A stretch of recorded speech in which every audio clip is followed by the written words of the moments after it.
असे आमचे शिवसेनेचे उपनेते सन्माननीय नितीनजी बानगोडे पाटील यांना विनंती करतो की त्यांनी आपण या सभेला संबोधित करावं। महाविकास आघाडीचा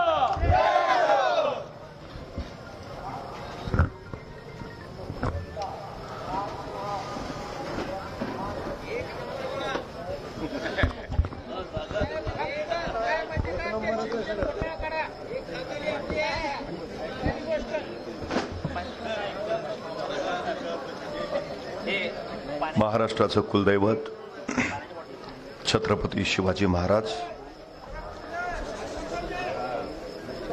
समता समानतेचा संदेश देणारे महात्मा बसवेश्वरजी,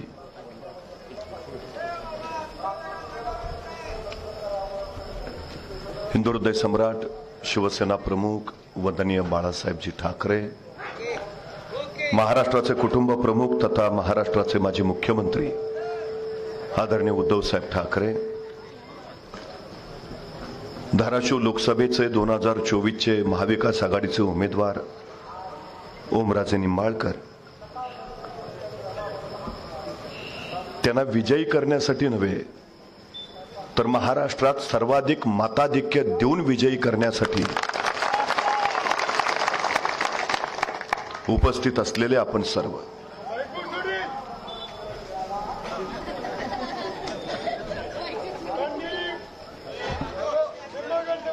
डॉक्टर बाबासाहेब आंबेडकरांनी या देशाला राज्यघटना समर्पित केली।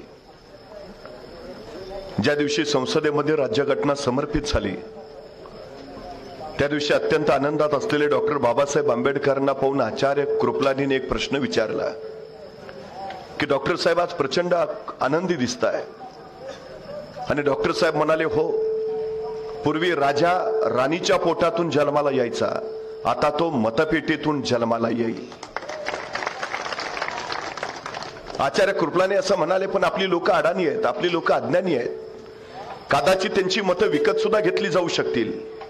डॉक्टर बाबासाहेब आंबेडकर म्हणाले, खरं आहे तुमचं, पण ज्या दिवशी इथल्या मतदारांना त्यांच्या मताची किंमत कळेल त्या दिवशी इथला मतदारच इथला राजा असेल, ही सगळ्यात महत्वाची गोष्ट आहे। देशाचं भविष्य घडवणारी ही निवडणूक आहे, उद्याच्या पिढ्यांचं भवितव्य घडवणारी निवडणूक आहे, राष्ट्राच्या प्रश्नांवर योग्य धोरण ठरवणारी ही निवडणूक आहे। त्यामुळे आपल्याला निर्णय योग्यच घ्यायला हवा, ही पहिली गोष्ट आपण लक्षात ठेवली पाहिजे। पण दुर्दैवाने गेल्या काही काळामध्ये महाराष्ट्रातल्या राजकारणाच्या पुलाकडून जे पाणी वाहून गेलंय, महाराष्ट्रातल्या सुसंस्कृत राजकारणाच्या ज्या चिंधड्या उडवल्या गेल्या, त्या बघितल्यावर प्रश्न असा पडतो की पूर्वी मतपेट्या पळवल्या जायच्या, नंतर आमदार पळवायला लागले, आता पक्षच पळवून निघाले। सगळ्यात महत्वाची गोष्ट प्रकार काय आहे? शिवसेना फोडली, लोकांना प्रचंड संताप आला, राष्ट्रवादी फोडली, लोक प्रचंड उद्विग्न झाली, आणि त्याच्यानंतर तरुणांनी सोशल मीडियावर एक ट्रेंड चालवला, मतदान कार्ड विकणे आहे। अरे मतदान कार्ड विकणे आहे असं म्हणण्यापेक्षा या गद्दारी करणाऱ्यांना याच मतदान कार्डाची किंमत दाखवून देऊ असं म्हणणं हे लोकशाही समृद्ध करायचं लक्षण आहे। आम्ही जागृती लोकांची केली पाहिजे। हा सगळा गोंधळ बघून सुशिक्षित माणसं मतदानाला बाहेर पडेनाशी झाली आहेत। सुशिक्षित असणाऱ्या नागपूरमध्ये 55% मतदान झालं परवा, तर आदिवासी भाग असणाऱ्या गडचिरोलीमध्ये मात्र 74% मतदान झालं। म्हणजे त्या लोकांना मतदानाचा अर्थ कळतोय, सुशिक्षित लोक माझं भाग येत नाही, त्याचं कारण काय? लोकशाही समृद्ध करणं ही तुमची माझी सगळ्यांची जबाबदारी आहे। मुठभर लोकांचा सत्ता स्वार्थ हे राज्य व्यवस्थेचं अधिष्ठान कधी असू शकत नाही। तत्व, न्याय, विश्वास आणि शिव या नैतिक मूल्यांच्या बळावरच राज्य व्यवस्था उभारावी लागते। जर राज्य व्यवस्थेच्या पायाशी नैतिक मूल्य नसतील तर ती राज्य व्यवस्था राहत नाही, तिथं नागरिक तयार होत नाही, तो जंगलचा कायदा होतो आणि तिथं फक्त गुलाम तयार होतात। ही सगळ्यात महत्वाची गोष्ट आहे। सगळ्यात जगातली सगळ्यात मोठी लोकशाही असणाऱ्या देशामध्ये गुलाम तयार व्हायला नकोत, आणि ते न होऊ देणं ही सगळ्यात मोठी तुमची माझी जबाबदारी आहे, हे पहिलं लक्षात असू द्या। ही सगळ्यात महत्वाची गरज आहे। आज नेमकं चाललंय काय? कुठला घटक या देशातला समाधानी आहे, कुठला घटक या देशातला सुखी आहे? मला कधी कधी प्रश्न पडतो, भाई उद्धवराव पाटील याच मातीतले. धाराशिव ही त्यांची कर्मभूमी. 1958 ला ते मुंबई विधानसभेमध्ये विरोधी पक्षनेते म्हणून काम करत होते आणि त्यावेळी मुख्यमंत्री होते यशवंतरावजी चव्हाण. 1962 ला भारत आणि चीनचं युद्ध झालं आणि मुख्यमंत्री यशवंतराव चव्हाण दिल्लीला संरक्षण मंत्री म्हणून गेले. त्यावेळी सगळ्यांना असं वाटत होतं की आता यशवंतरावजी चव्हाण संरक्षण मंत्री म्हणून दिल्लीला गेलेत म्हणजे महाराष्ट्राच्या मुख्यमंत्री पदावर आता वसंतराव नाईक बसतील. पण यशवंतराव चव्हाणांच्या मनात काय वेगळंच होतं. विरोधी पक्षनेते म्हणून काम करणाऱ्या भाई उद्धवराव पाटलांशी त्यांचा उत्तम संबंध आणि संपर्क आला होता आणि यशवंतराव चव्हाणांना असं वाटत होतं की या महाराष्ट्राला विकासाच्या गतीनं जर पुढे कोण नेऊ शकत असेल तर ते भाई उद्धवराव पाटील त्यांना महाराष्ट्राचं मुख्यमंत्री करायला हवं. आणि यशवंतराव चव्हाणांनी तत्कालीन खासदार रामराव आवरगावकर यांना सांगितलं की आपण भाई उद्धवराव पाटलांची गाठ घ्या. रामराव आवरगावकर त्यांच्याकडे आले आणि ते म्हणाले की यशवंतराव चव्हाणांची इच्छा आहे आपण पक्षांतर करावं, आपण काँग्रेसमध्ये यावं आणि आपण मुख्यमंत्री पद घ्यावं. या महाराष्ट्राचं मुख्यमंत्री पद होण्याची संधी चालून आली होती भाई उद्धवराव पाटलांच्या समोर. यशवंतराव चव्हाणांनी सांगितलं पक्षांतर करा, काँग्रेसमध्ये या आणि महाराष्ट्राचं मुख्यमंत्री पद घ्या. पण या मातीतल्या भाई उद्धवराव पाटलांनी सांगितलं मी डाव्या चळवळीत काम करणारा कार्यकर्ता आहे, शेतकऱ्यांसाठी कष्टकऱ्यांसाठी लढणारा कार्यकर्ता आहे. माझा देह शेवटी लाल झेंड्यातच स्मशानात जाईल, मी कदापि पक्षांतर करणार नाही. मुख्यमंत्री पदाची संधी त्यांनी झिडकारली आणि तत्वाशी प्रामाणिक राहणं पसंत केलं, स्वतःच्याच पक्षात राहणं पसंत केलं. त्यांनी पक्षांतर केलं नाही. या धाराशिवची ती परंपरा. पण दुर्दैवानं 4-2 या मातीतले सुद्धा गद्दार झालेच. पण भाई उद्धवराव पाटलांची निष्ठेची ती परंपरा जर या मातीत कोणी जपली असेल तर ती ओमराजे निंबाळकरांनी जपली, हे आपण लक्षात घेतलं पाहिजे. आज श्री रामभक्त हनुमान जयंती आहे. तुम्हाला माहिती आहे जगभरात प्रभू श्री रामचंद्रांच्या बरोबर फक्त श्री हनुमानाचीच मंदिरं तुम्हाला दिसतील. प्रभू श्रीरामांच्या बरोबर असंख्य लोक होते, त्यांचे बंधू स्वतः लक्ष्मण सोबत होते. पण लक्ष्मणांची मंदिर आहेत का? मंदिर झालं प्रभू श्रीरामचंद्र भक्त हनुमानांचं. का? कारण हनुमानांची रामचंद्रांवर प्रचंड भक्ती होती, त्यांच्या ठाई प्रचंड निष्ठा होती. निष्ठेनंच देवत्व प्राप्त होतं, ही सगळ्यात महत्वाची गोष्ट आहे. अयोध्येला परत आल्यावर राज्याभिषेकाच्या वेळी सगळ्यांना बक्षिसं दिली गेली आणि त्यावेळी सीता मातेनं स्वतःचा एक अनमोल हार हनुमानाला दिला. हनुमानाने तो रत्नहार घेतला खरा, पण एका कोपऱ्यात बसून हनुमान त्या रत्नहारातला एक एक मणी फोडून बघायला लागला. सीता मातेनं काही कळेना, एवढा किमती रत्नहार आहे आणि हा फोडून का पाहतोय. सीता मातेने हनुमानाला विचारलं हनुमान हे काय करताय? आणि हनुमान म्हणाले या रत्नहारातल्या मण्यात श्री राम आहेत का मी बघतोय, पण इथं कुठंच मला राम दिसेना. जिथं राम नाही त्याचा मला काही उपयोग नाही. खरं तर ओमराजे निंबाळकरांना सुद्धा अनेक आमिष आली, अनेक गोष्टी द्यायची ऑफर सुद्धा आली असेल, पण या पठ्ठ्यानं एकच सांगितलं जिथं लोककल्याणाचा राम नाही तिथं मला जायचं नाही. श्री हनुमानाने छाती पडल्यावर जसे प्रभू श्री राम दिसले आमच्या हनुमान भक्त असणाऱ्या ओमराजे नाईक निंबाळकरांच्या हृदयात सुद्धा तशीच तुम्हाला शिवसेना दिसेल. उद्धव बाळासाहेब ठाकरेंची शिवसेना. हे निष्ठा असते, ही निष्ठा असते. 350 वर्षापूर्वी छत्रपती शिवाजी महाराजांनी स्वराज्य उभा केलं.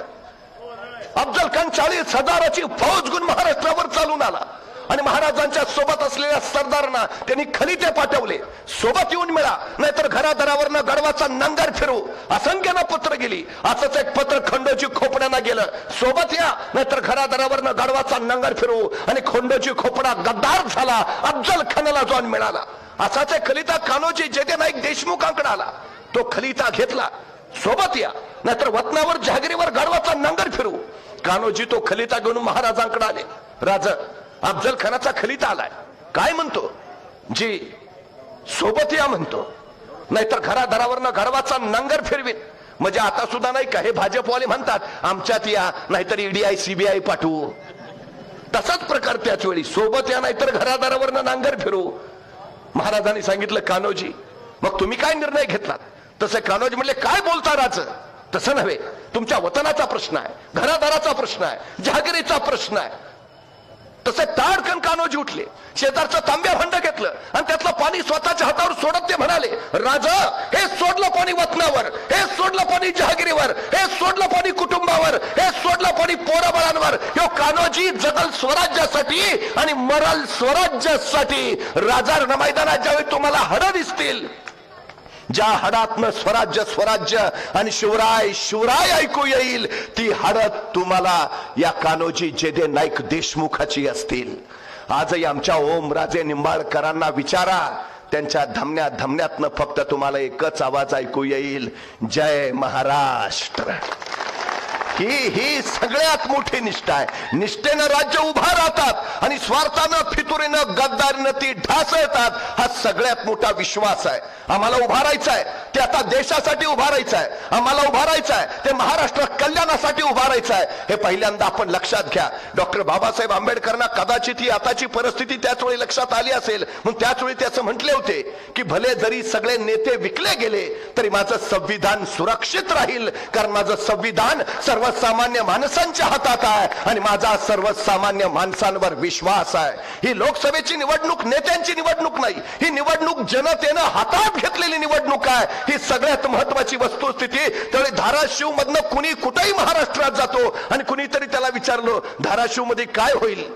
तो म्हणतो, धाराशिव मध्ये ओमराजे निंबाळकर.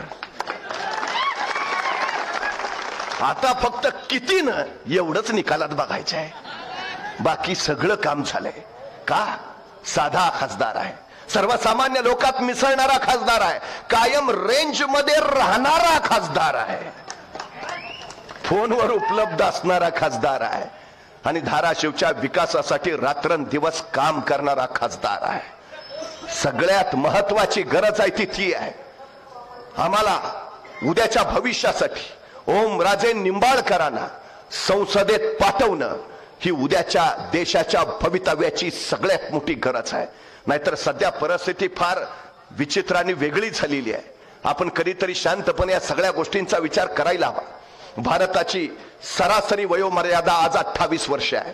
म्हणजे देशातले निम्मे लोक 28 वर्षाच्या आत आहेत आणि निम्मे लोक 28 वर्षाच्या पुढे आहेत.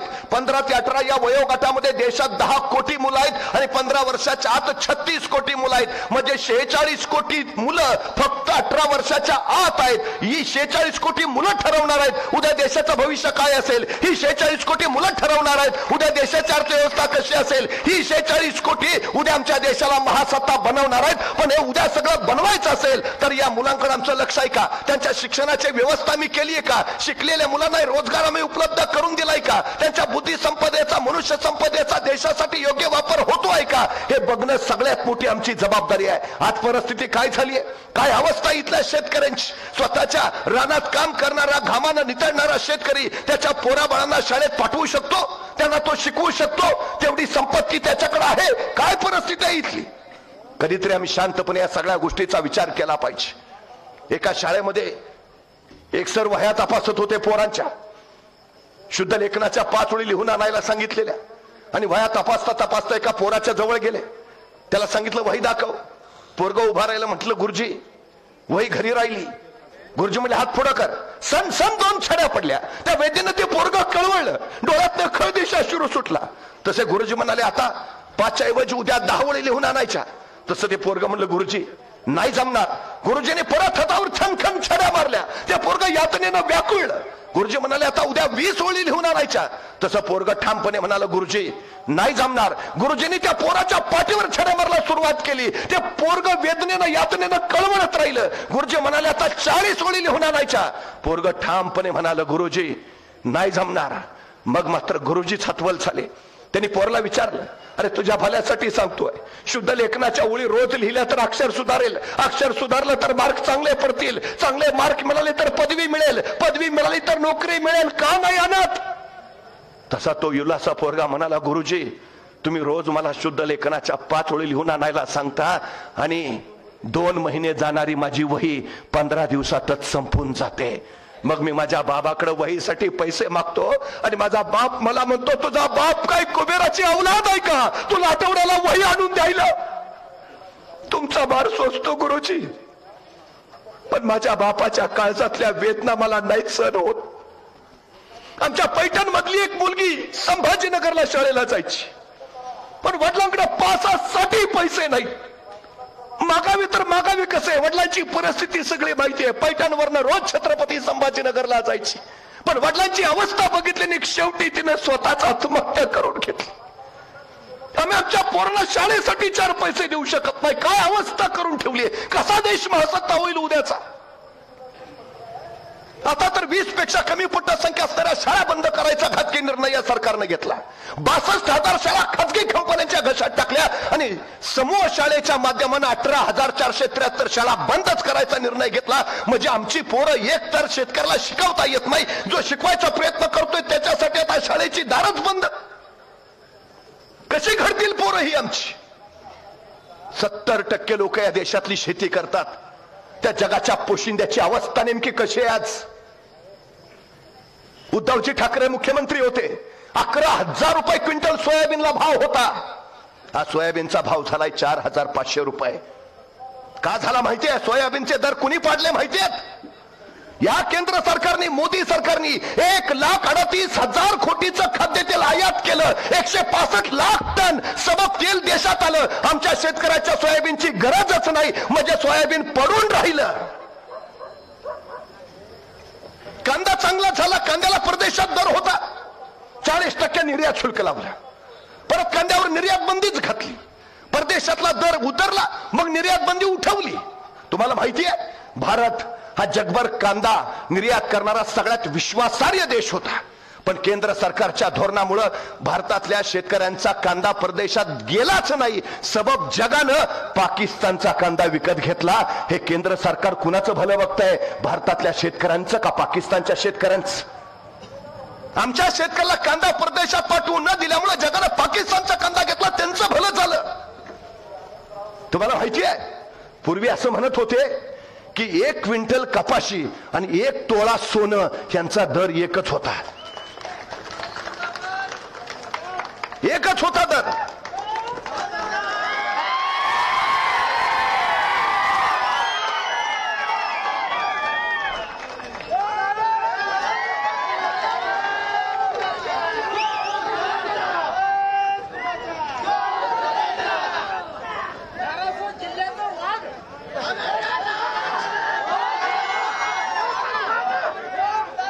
एक तोळा सोनं आणि 1 क्विंटल कपाशी यांचा दर एकच होता. आज सोनं गेलंय 78,000वर आणि कपाशी आले 7,000च्या आत. हे राज्य शेतकऱ्यांचं आहे. केंद्रात बसलेलं हे मोदी सरकार शेतकऱ्यांच्या विरोधातलं सरकार आहे. हे पहिलं आपण नीट लक्षात ठेवा. गेल्या काही दिवसामध्ये 17.5 लाख लोकांनी देश सोडला. 2.5% लोक अशी होती ज्यांची संपत्ती 500 कोटीपेक्षा पुढे, ते इथं उद्योग निर्माण करू शकत होते पण गेले. आणि 97% आमची तरुण पोरं इथं नोकऱ्यांच्या संध्या नाहीत म्हणून परदेशात निघून गेली. तिकडं मी परवा दुबईला गेलो होतो, मला वाटलंच नाही मी दुबईत आहे. आपलीच गँग सगळी. म्हणलं इकडं काय, म्हणले तिकडं काय आहे. तिकडं काय नाही म्हणून इकडं आहे. अरे आपली माय पंढरी सुरमची पोरं परदेशात का निघालीत? नोकऱ्या नाहीत म्हणून. तुम्हाला माहिती आहे, ऍपल मध्ये 34% भारतीय पोर आहेत, मायक्रोसॉफ्ट मध्ये 32% भारतीय पोर आहेत, इंटेल मध्ये 17% भारतीय पोर आहेत, IBM मध्ये 27% भारतीय पोर आहेत, आणि अमेरिकेची अंतराळ संशोधन नासा त्याच्यामध्ये 36% भारतीय मुलं आहेत. म्हणजे आमच्या पोरांच्या बुद्धी संपदेचा वापर आमच्या देशाची अर्थव्यवस्था बळकट करण्यासाठी नाही, इतर देशांची अर्थव्यवस्था बळकट करण्यासाठी होतोय, हे आम्ही लक्षात घेतलं पाहिजे. 80 कोटी जनता रेशनच्या धान्यावर जगते. 80 कोटी. म्हणजे या गोष्टीची लाज बाळगायची सोडली आणि हे सरकार जाहिरात करतोय 80 कोटी लोकांना आम्ही मोफत रेशन देतो. अरे दिवाळी सारखा सण साजरा करायला सुद्धा 100 रुपयाचा आनंद शिला द्यावा लागतो. इतकी परिस्थिती बिघडली आमच्या लोकांची, आणि तुम्ही काय सांगता? हे कधीतरी आम्ही शांतपणे या सगळ्या गोष्टींचा विचार केला पाहिजे. एका राजाच्या दरबारात एक गायक आला. गाण्याची मैफल चालू झाली आणि गाण्याची मैफल चालू झाल्यावर गायकानं गाणं चालू केलं. इतकं सुंदर गायला की राजा प्रचंड खुश झाला. अप्रतिम, बहुत खूप, मी भयान खुश आहे तुझ्या गाण्यावर, 15 लाख तुझ्या खात्यावरच जमा करतो. राजाचं बक्षीस ऐकलं, गायकाला जे हुरूप चढला, 15 लाख खात्यावर म्हणजे विषयच मिटला. म्हटला त्यांना आणखी गाणं चांगलं म्हणायला सुरुवात केली. चांगलं गाणं इतकं चांगलं गाणं म्हटला, राजा भयान खुश, म्हटला पक्क घर दिलं चल. आता तर गायकाला ऊर भरूनच आला, तो आणखी चांगलं गायला लागला, राजा आणखी खुश झाला, तुझ्या पोरला नोकरी दिली चल. गायक इतका खुश, मैफल संपली, संध्याकाळी घरी आला, बायकोला सांगितलं राजानं माझं गाणं ऐकलं, राजा इतका खुश झाला की 15 लाख खात्यावर जमा करतो म्हटला, पोराला नोकरी देतो म्हटला, आपल्याला पक्क घर देतो म्हटला. बायको म्हटली बरं झालं बाई, आता अच्छे दिन येणार. पण बायको वाटच बघत बसली. महिना झाला, वर्ष झालं, 2 वर्ष, 3 वर्ष, 4 वर्ष, शेवटी बायको वैतागली. नवऱ्या म्हणाली गप उठायचं आणि राजाकडे जायचं. ते 15 लाख पक्क घर आणि पोराची नोकरी घ्यायची आणि मग घरला यायचं. बिचारा निमूटपणे राजाकडे गेला, म्हटला 4 वर्षापूर्वी महाराज मैफल झाली होती, माझं गाणं ऐकलं, तुम्ही लय खुश झाला, माझ्या खात्यावर 15 लाख जमा करतो म्हटला, नंतर पक्क घर देतो म्हटला, पोरला नोकरी देतो म्हटला, पण महाराज अजून काहीच जमा नाही. तसे महाराज म्हणले हे बघ, तुझं गाणं ऐकलं की माझे कान खुश व्हायचे आणि माझं बक्षीस ऐकलं की तुझे कान खुश व्हायचे. या देण्या घेण्याचा विषय येतो कुठं? आमचं दुसरं काय झालंय, त्यांनी घोषणा करायच्या आम्ही खुश, आम्ही मतं द्यायची ते खुश, देण्या घेण्याचा विषय आहे कुठे? आता मोदीची की गॅरंटी गॅरंटी गॅरंटी म्हणून सांगतात, तर त्या गॅरंटीचं वॉरंटीचं काय? 2022 ला देश महासत्ता होणार होता, आता 24 ला सांगतात 47 ला महासत्ता होईल म्हणून.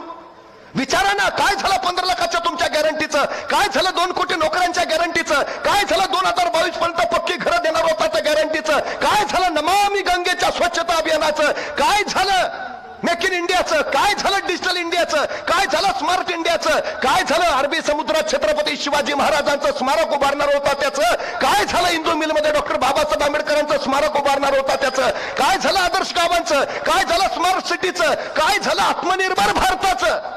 अहो, भारताला आत्मनिर्भर करायचं राहू द्या, आधी स्वतःचा पक्ष तरी आत्मनिर्भर करा. अहो, या 2024च्या निवडणुकीत 116 उमेदवार यांचे बाहेरचे आहेत.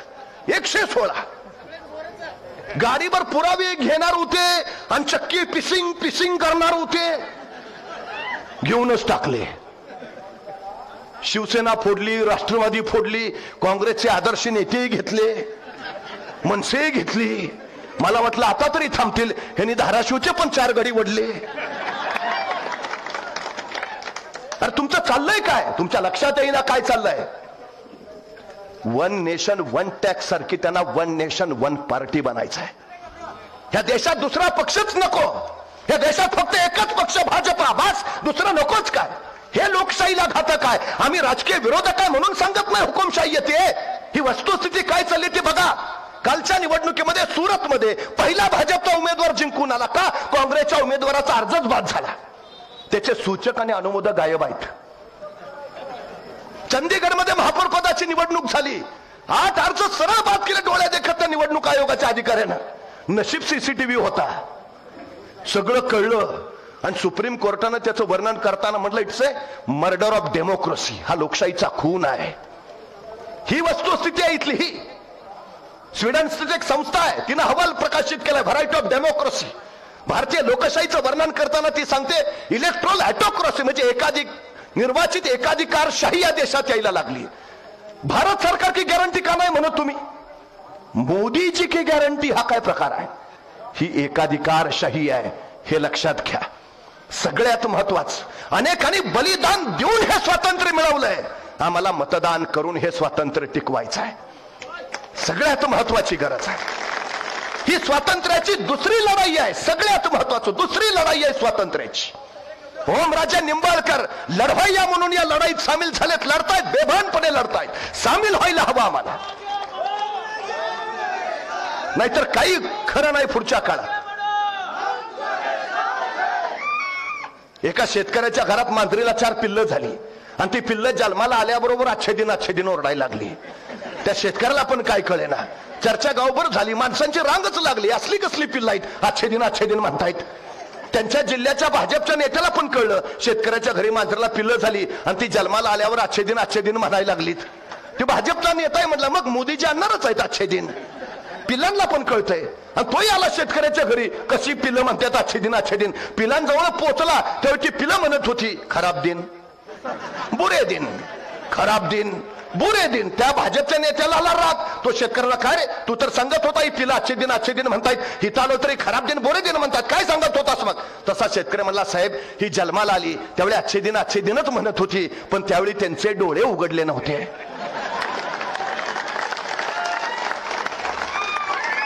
अरे गेल्या 10 वर्षाचा कारभार बघून आमचे डोळे उघडलेत का? उघडायला हवेत तर लोकशाही वाचेल. परवा भाजपचे खासदार म्हणाले, आम्हाला 400 पार का जायचंय? कारण आम्हाला संविधान बदलायचं आहे. संविधान लक्षात घ्या काय चाललंय ते. शेतकऱ्यांचं आंदोलन दिल्लीच्या तिथं होतं, रस्ते उकडले गेले, खिळे ठोकले गेले, गोळीबार अश्रुधुराच्या नळकांड्या सोडल्या. हा देश कुणाचा आहे? शेतकऱ्यांचा नाही. 5000 शेतकरी मारले गेले, वारकऱ्यांवर लाठीचार्ज झाला. जालन्याला मराठा समाजानं आरक्षणासाठी आंदोलन केलं, तिथं बेभान लाठीचार्ज केला. का? कुणाचं राज्य आहे? नीट आणि आपण शांतपणे या सगळ्या गोष्टींचा विचार केला पाहिजे. तुम्हाला माहिती असेल तर सांगतो, छत्रपती शिवाजी महाराजांनी आम्हाला महाराष्ट्र धर्म दिलाय. हा महाराष्ट्र धर्म म्हणजे काय? तर राष्ट्राचं रक्षण करणं हा महाराष्ट्र धर्म आहे. मराठे पानिपतावर गेले, 1 लाख बांगडी फुटली. पानिपतावर का? त्यांनी महाराष्ट्र सांभाळावं नाही. महाराजांनी सांगितलं राष्ट्राचं रक्षण. अब्दाली महाराष्ट्रावर आक्रमण करायला येत होता नव्हे, देशावर राज्य करायचं होतं, म्हणून मराठे गेले, लढले, पराभूत नाही झाले. मराठ्यांच्या त्या पराक्रमामुळं या देशावर परत कुठलाही परकीय आक्रमक आला नाही. याच्या उलट अवघ्या 10 वर्षात महाजी शिंदेनी दिल्लीच्या तख्तावर भगवा फडकवला आणि 35 वर्ष दिल्लीच्या तख्तावर शिवरायांचा भगवा फडकत राहिला. हा महाराष्ट्र धर्म आहे. दिल्लीचे तख्त राखितो महाराष्ट्र माझा. आता राखितो नाही, तख्तावरी बैसतो महाराष्ट्र माझा. या भूमिकेनंच आम्हाला जावं लागेल. सेनापती बापट असे म्हटले होते की महाराष्ट्र मेला तर राष्ट्र मेले, मराठ्या विना राष्ट्र गाडानं चाले. खरा वीर वैरी पराधीनतेचा महाराष्ट्र आधार या भारताचा, महाराष्ट्राचा आधार आहे. म्हणून महाराष्ट्रानं आज उभा राहिलाच हवं. उद्धवजी ठाकरेंच्या खांद्याला खांदा लावून उभा राहिलाच हवं. ही सगळ्यात आणि सगळ्यात महत्वाची गरज आहे. 150 वर्ष इथं इंग्रजांनी राज्य केलं, त्याच्या आधी मोगलांचं राज्य होतं. पण इंग्रजांनी असं नाही सांगितलं की आम्ही मोगलांकडनं हिंदुस्थान जिंकून घेतला. त्यांनी असं नाही लिहिलं आम्ही गुजरातांकडनं हिंदुस्थान जिंकून घेतला. त्यांनी असं नाही म्हटलं आम्ही तामिळींकडनं हिंदुस्थान जिंकून घेतला. त्यांनी असं लिहिलं आम्ही मराठ्यांकडनं हिंदुस्थान जिंकून घेतला. देशाच्या रक्षणाची जबाबदारी आपल्यावर आहे, महाराष्ट्रावर आहे. त्यामुळे उभा राहावं लागेल, उभा राहावंच लागेल. नाहीतर उद्याची पिढी आपल्याला विचारेल, देश लुटला जात होता त्यावेळी तुम्ही काय करत होता? महाराष्ट्रातले उद्योग गुजरातला पळवले जात होते, आमच्या तरुणांचा रोजगार तिकडे नेला जात होता, तुम्ही काय करत होता? हुकुमशाही आणली जात होती, तुम्ही काय करत होता? संविधान बदललं जात होतं, तुम्ही काय करत होता? शेतकरी आत्महत्या करत होते, तुम्ही काय करत होता? आम्हाला अभिमानानं सांगता आलं पाहिजे, बाळा असं काही होणार नाही. कारण आम्ही ओमराजे निंबाळकरांच्या खांद्याला खांदा लावून लढत होतो आम्ही. हा महाराष्ट्र आहे. आपण महाराष्ट्र म्हणून उभा राहिलं पाहिजे. देशाचं रक्षण करायची, लोकशाहीचं रक्षण करायची, संविधानाचं रक्षण करायची जबाबदारी आमच्यावर आहे. यांचे डाव चालू होतात. आता महात्मा बसवेश्वरांनी आम्हाला समतेचा, समानतेचा संदेश दिला. पण पूर्वी एक शोध लागला, दगडावर दगड घासला की ठिणग्या उडतात आणि मग आग लागते. आगीचा शोध असा लागला. आता त्यांना नवा शोध लागलाय, जातीवर जात घासली, धर्मावर धर्म घासला की ठिणग्या उडतात आणि आग पेटते आणि मग त्या आगीवर आपल्याला आपल्या सत्तेची पोळी भाजून घेता येते. हे डाव हाणून पाडायला हवेत, हे डाव हाणूनच पाडायला हवेत. हे पहिला लक्षात असू द्या. हा महाराष्ट्र आहे. रुमनं बाजूला टाकून दिल्लीच्या तख्ताला पोलादी हाताने धडका मारणारा हा महाराष्ट्र आहे. चिनाबच्या पल्यावर जाऊन अब्दालीच्या पोरांच्या नांग्यात ठेचणारा हा महाराष्ट्र आहे. मृत्यूच्या कराल दाडेतही बचेंगे तो और भी लढेंगे असं कडाडणारा हा महाराष्ट्र आहे. मराठा हो चढकर मारूंगा असं म्हणत उत्तरेत थैमान घालणारा हा महाराष्ट्र आहे. हा महाराष्ट्र सांगत राहिलाय. हा महाराष्ट्र वाघांचा. महाराष्ट्र आणि वाघ उगा कुणाच्या वाट्याला जात नाहीत, पण कुणी डिवचलं तर फाडल्याशिवाय आणि गाडल्याशिवाय थांबत नाही. ही लढाई आहे. या लढाईला आपण उभा राहायला हवं. येत्या निवडणुकीमध्ये पक्षप्रमुख उद्धवजी ठाकरेंच्या, शिवसेना या पक्षाच्या मशाल या चिन्हाचं बटन दाबून ओमराजे निंबाळकरांना देशात सर्वाधिक मताने आपण विजयी कराल असा विश्वास मला आहे। सगळ्यात महत्वाचं याचं कारण त्यांच्या हृदयात महाराष्ट्र आहे, त्यांच्या हृदयात राष्ट्र आहे, त्यांच्या हृदयात शिवसेना आहे। उगाच आपलं हृदयात भाजपा, रक्तात राष्ट्रवादी आणि हातात धनुष्यबाण असला प्रकार नाही। त्यामुळे निश्चितपणे मला खात्री आहे आपण ओमदादांना प्रचंड मताधिक्यानं निवडून द्याल अशी अपेक्षा करतो। थांबतो। धन्यवाद।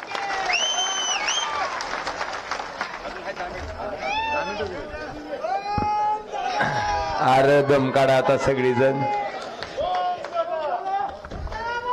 नितीनजी बानगुडे पाटील साहेब आपले उपनेते आणि व्यासपीठावरील उपस्थित असलेल्या सगळ्या मान्यवरांची क्षमा मागतो आणि आदरणीय व्यासपीठाचा आपल्या सर्वांचा उल्लेख करतो आणि समोर उपस्थित असलेले सर्व खुद्दार जनता। पाटील साहेब येताना मी तुमचं भाषण ऐकत होतो आणि भाषण ऐकत असताना तुम्ही एका मुलीची शेतकऱ्याची व्यथा सांगत होता की फीस भरायला पैसे नाही म्हणून आत्महत्या केली, शिकता येत नाही म्हणून। ही जशी घटना आहे तशीच आपल्या या शहरातली, उस्मानाबाद शहरातली, धाराशिव शहरातली एक घटना आहे। एका मराठा समाजाच्या शेतकऱ्यानं दिवसभर डी फार्मसी कॉलेजच्या 3-4 चक्रा मारून स्वतःच्या मुलीला घेऊन जेव्हा असं लक्षात आलं की ह्या लेकीची फीस काय आपण भरू शकत नाही म्हणून त्या मुलीच्या वडिलांनं रात्री येऊन आत्महत्या केली। मला दुर्दैव या गोष्टीचं वाटतंय की त्याच जिल्ह्यामध्ये, त्या जिल्ह्याचा विकास म्हणून 40 वर्ष मिळवणारे हे पाटील कुटुंब, ह्याच पाटील कुटुंबाच्या आता माझ्या समोर उमेदवार आलेल्या अर्चनाताई पाटील साहेब, आमच्या शेतकऱ्याच्या घरच्याकडं 2 पळ्या सुद्धा नाहीत, तो मंगळसूत्राच्या सोन्याच्या 2 पळ्या नाहीत। त्या सुद्धा पळ्या पेरणीच्या टायमाला कुठल्या तरी सावकाराकडे गहाण ठेवून ती शेतकरी पेरणीसाठी पैसे आणतंय आणि ज्याने 40 वर्ष या जिल्ह्याचं नेतृत्व केलं त्यांच्या सुनेकडं, माझ्या विरोधात उभा असलेल्या अर्चनाताईकडं 350 तोळ्यापेक्षा जास्त सोनं आहे। कुणाचा विकास झालाय नेमका? कुणाचा झालाय? तुम्ही ठरवा आता, तुम्ही ठरवा। ओमराजे संपर्कात आहे का सगळ्याच्या?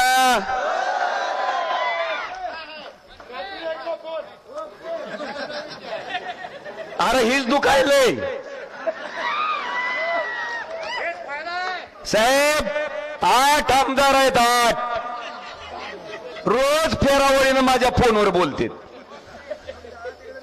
आणि आता म्हणते इलेक्शन चालू झाले दाखवलं आम्ही बोलतो।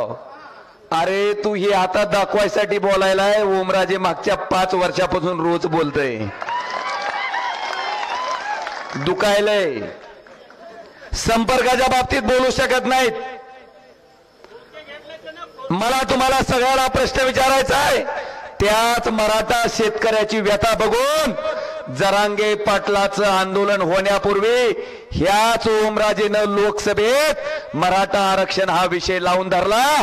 काय म्हणलं की तामिळनाडू राज्याचं मराठा आरक्षण 50% पुढे गेल्यावर जर टिकू शकत असेल तर महाराष्ट्राचं सुद्धा आरक्षण जसं अफिडेव्हिट केंद्र सरकारनं तामिळनाडू सरकारच्या बाबतीत दिलं तसंच द्या आणि मराठा समाजाचं आरक्षण टिकवा।